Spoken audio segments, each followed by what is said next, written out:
شنوندگان عزیز، ما امروز با همراه شما درس سوم فیزیکا رو سر میکنیم. در این درس ما با همراه شما باید که قوه وزنی، وزن، ماسه، زیچی رو همین مفهوم رو از خود نماییم. برای اونکه ما این مفهوم رو از خود نماییم، پیش از همه درباره یک چیزی عادی خطی شما سوال میکنیم. قوه وزنی. باید قوه وزنی هر یک شخص باید چنین داند که یگان جسم فیزیکی که ما با همراه شما گفتیم، آن چیزی که در اطراف ما هست، همه آنها جسم‌های فیزیکی هستند. ما اگر یگان جسم فیزیکی را فرض کنیم، یا تبر است، یا استول است، یا استول است، اگر ما با پیش یا با قفا یا با بالا یا با پایان تلک دیده شدیم، این برای ما قوه وزنی لازم می شود. اکنون همین قوه وزنی همان وقت فهمیده ممکن است که ما هر یک الیمنتی فیزیکی، هر یک افاده‌ای که در فیزیکا ما میگوییم گفتیم که با حرف‌های چی اشاره کردیم، از ما شما وقتی قوه وزنی را می‌رسیم، اصلا قوه وزنی با حرف F اشاره کرده می شود. F اشاره کرده می شود از بس که باید قوه در فیزیکا قوه ها گوناگون می شوند. ما برای همین که قوه ها گوناگون می شوند که ما فهمیم که همین قوه وزنی است. در پایان این ایندکسی V حرف V می نویسیم، بگیم که قوه وزنی است. وقتی که قوه وزنی رو ما نوشتیم، باید که ما چکلی که درس‌های گذشته گفته بودیم، ما باید این قوه وزنی رو در سیستم C به شما معلومات دهیم. ما قوه وزنی رو با همین حرف اشاره میکنیم. برای اینکه ما قوه وزنی رو اشاره کردیم، باید گفتیم که در سیستم C قوه وزنی واحدش نیوتن است. برای اینکه ما نیوتن نوشتیم، یک نیوتن می‌نویسیم، این واحدش در سیستم بین الخلقی C نیوتن یعنی وای خونده می شود نیوتن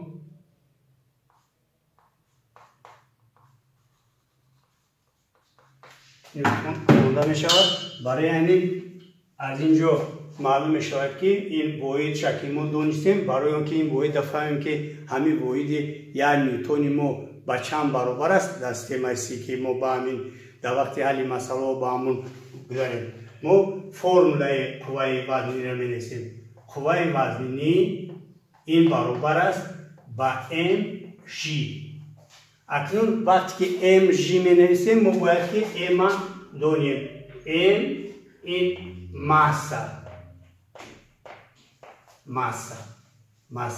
واحدش کیلوگرم.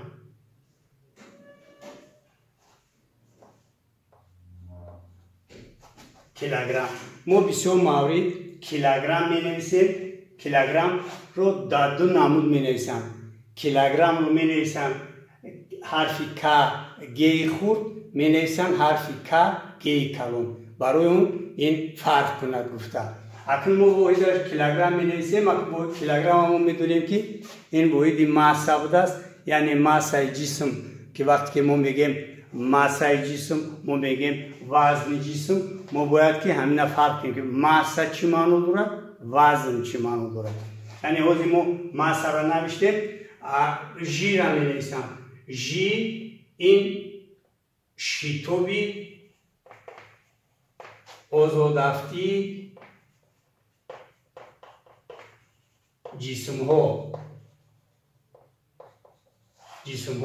این شیتوب آزادافتی جسم ها، این هسته در فیزیکا قیمتش برابر با 9/8. یعنی من میره اگر که نویسم 9/8، من میرسم 9/8. شیتوب ما گفته بودیم سرعت، این شیتوب است. گفته بودیم که فرمولای وقتی سرعت گذشته بودیم، گفته بودیم نسبت روی تل شده در دوام وقت. اینجا برعکس می شود، یعنی متر تقسیم ثانیه در کوادرات می شود. اکنون وقتی که ما همین نوشتیم نگاه کنیم اگر ما واحد نیوتن برآوردنی شویم این گفتنی گپ که ما باید که واحد را این کیلوگرم بود و متر ثانیه، یعنی یک نیوتن ما برابر می شود با یک کیلوگرم ضرب یک متر تقسیم ثانیه در کوادرات. این برابر است اگر ضرب کنید برابر است با یک کیلوگرم ضرب متر تقسیم ثانیه کوادرات، یعنی یک نیوتن مو برابر است با یک کیلوگرم ضرب متر تقسیم ثانیه کوادرات. اکنون وقتی که ما این ifade را نوشتیم درباره وزن گپ میزنیم. اکنون وزن گفته چی را وزن میگن؟ وزن جسم گفته قوای رو میفهمن که با اون جسم به سبب به سوی زمین جذب شدنش خودش به ترکیب آویزه تاثیر میکنه.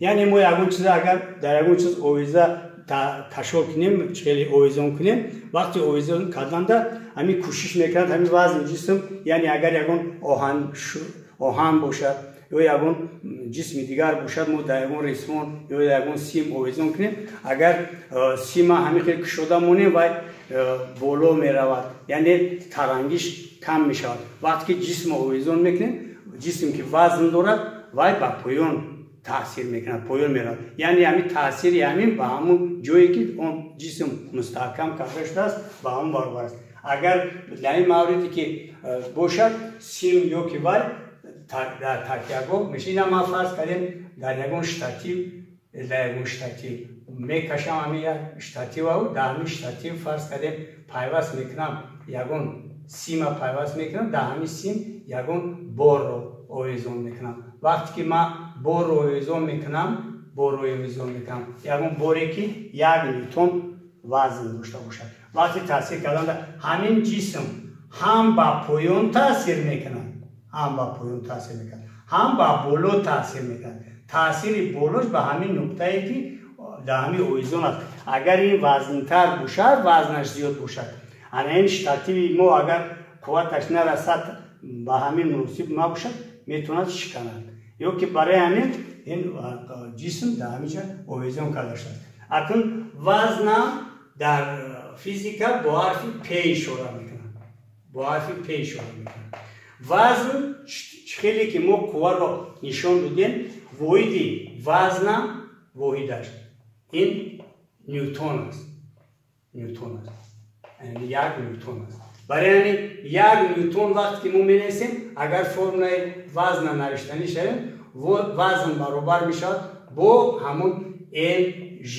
ببینید در هر دو حالت ما یک خیلی نگاه کنیم اگر هم فرمول قوه وزنی هم وزن جسم طرفای راستشون برابرند. ببینید از روی فرمول یکمی که در تخته سیم نوشته فرمول دوم هم مقایسه کنیم اگر یعنی قوه وزنی با وزن جسم برابر میشه.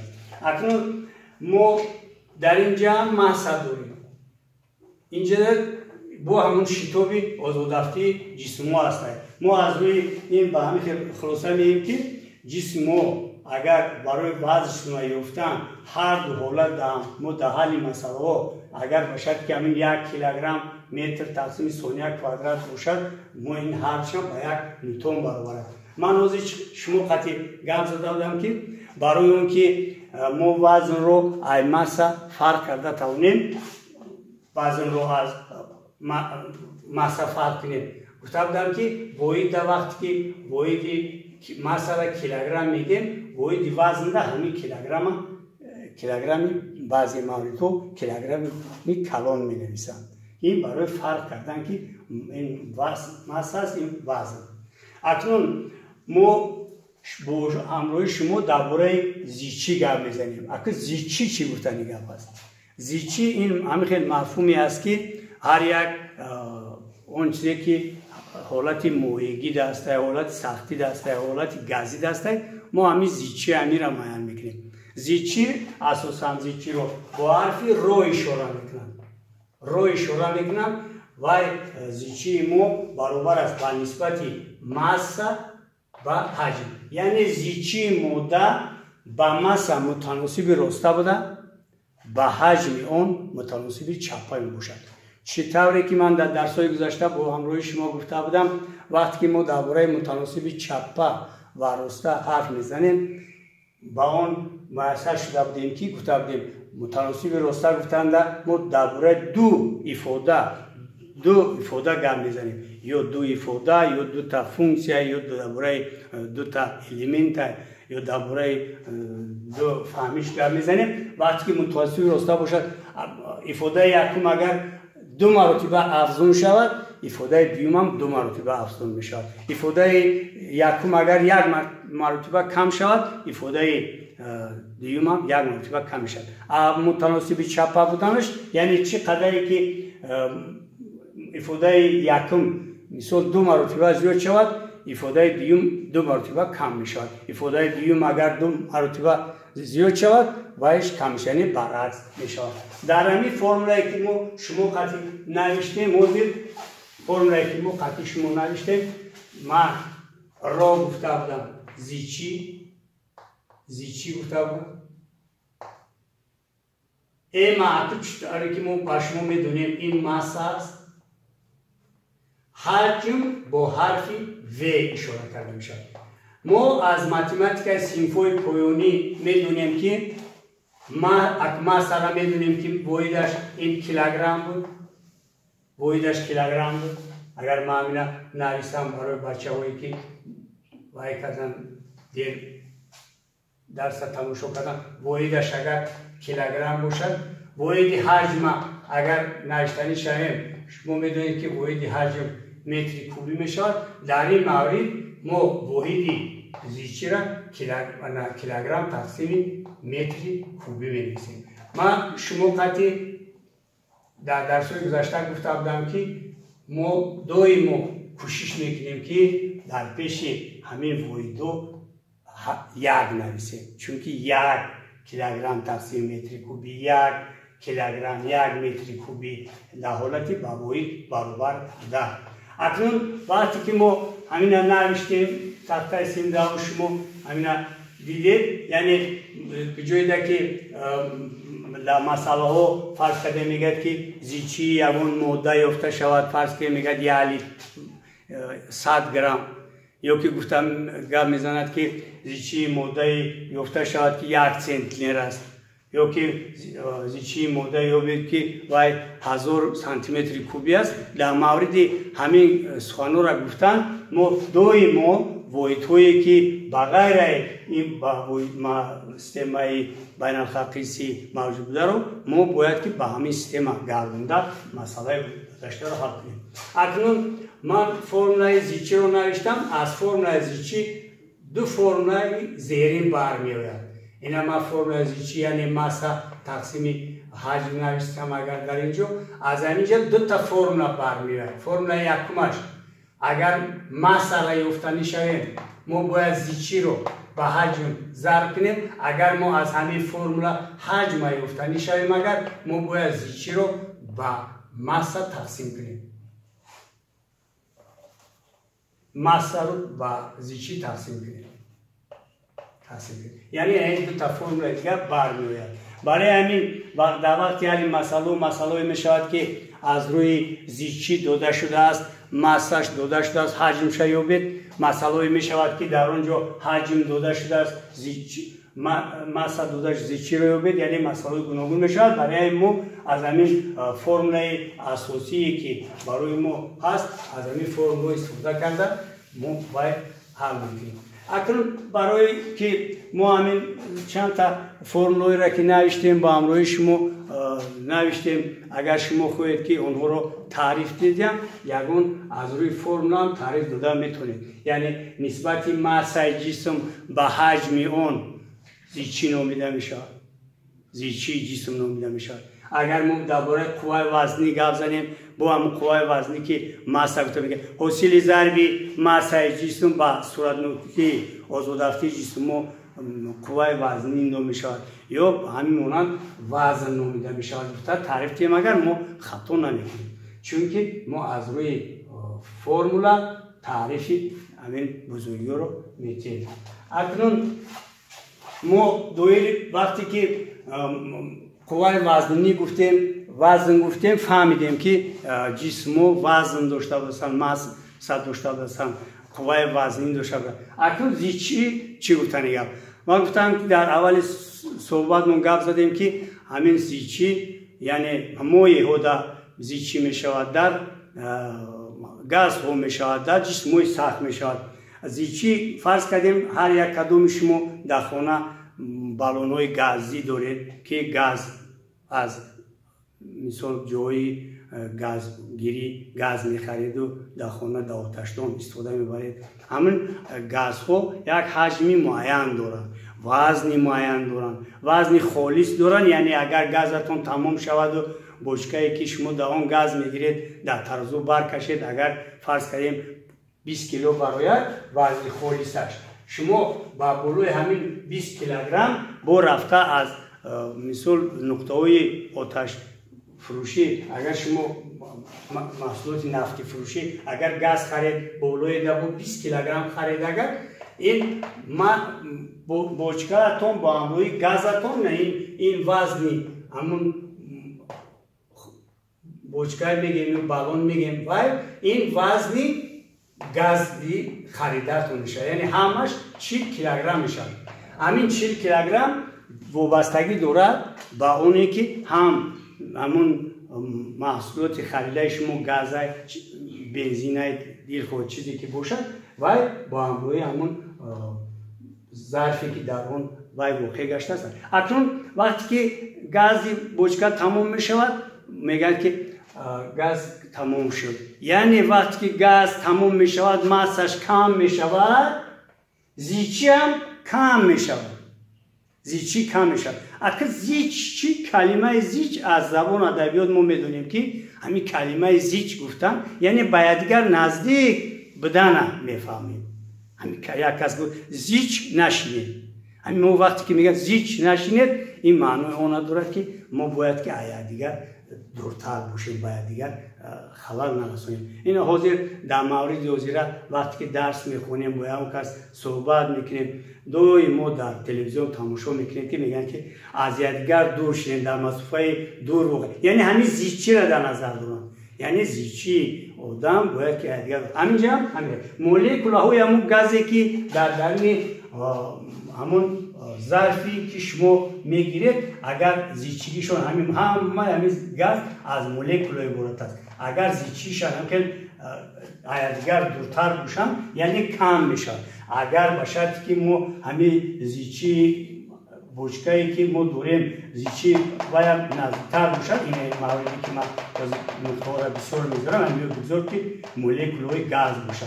این مورد اینجا زیچی کم است، اینجا زیچی این خرد است، اینجا زیچی کلانتر است، بسیارتر است. یعنی اینجا هم ماسه خورچیده شده، اینجا ماسه یعنی اینجا ماسه هم خورچیده شده، اینجا باشد ماسه کلان شده شده. ما نکن وابستگی بین اونی که همین زیچی با ماسه متناسب راسته است از همین لحاظ میفهمیم، چون که بینید در اینجا نقطه نزدیک بوده گشتن. و اکنون ما درباره حجم گپ میزنیم. حجم وقتی که ما در همین یگان جایگاهی که در اون ظرف فرض کنیم مایع است، این در اینجا اگر 5 متر کوبیک مایع باشد، در همین بشکه اگر همین کلان باشد اینجا هم 5 متر کوبیک مایع باشد. اگر ما را پرسن که در کجای چیزی است، ما میگیم که در دیومش، چون که این کلان است. نه در دیومش نه، چون که اگر چه قدری که حجم زیاد شود زیچی کم می شود، زیچی کم می شود. یعنی اینجا در فرمولا خودش معلوم است این حجم اگر زیاد شود زیچی کم می شود. برای چی؟ برای اینکه در متمتیک ما گفتیم که هنگام کسر صورتش از مخرجش چه قدری کلان باشد، صورتش از مخرجش کلان باشد همون قدر کسر می افزاید. کسر که افزود زیچی زیاد می شود. برای همین حجم زیاد چی؟ حجم زیاد چی؟ زیچی کم می شود. برای همین در زیچی مو در این حالت این زیاد است، در واقع زیچی کم است اینجا. اگر ما این زیچی با حرفی روی یک اشتراک کنیم و اینا زیچی روی دو بیایم، اونگو میگیم که روی یک کلونی روی دو میشود، یعنی اینش اولش افزون است.